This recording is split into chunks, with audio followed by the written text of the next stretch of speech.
This is the Loan Creator YouTube. We hope this video helps.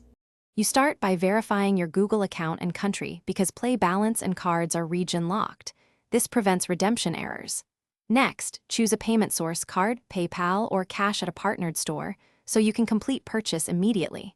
Once done, pick the denomination and delivery type: physical card, mailed, or instant e-code.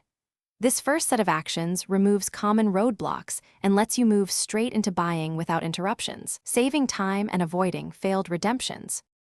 Now make the purchase. Open the Google Play Store or visit an authorized retailer site because trusted sources reduce fraud risk. If buying an e-code, copy it precisely and avoid OCR mistakes.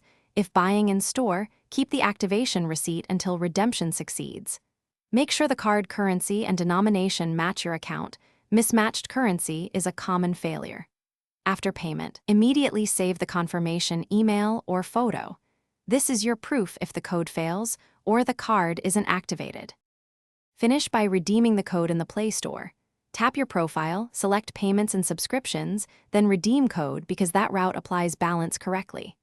If redemption fails, first check for typos, account country mismatch, or currency differences. These are the top causes. If problems persist, contact the seller and Google with your receipt. Provide screenshots and the purchase confirmation. Keep all proof handy. If unauthorized charges appear, request a refund promptly and escalate with evidence to speed resolution. Thanks for watching. Consider subscribing if we helped you.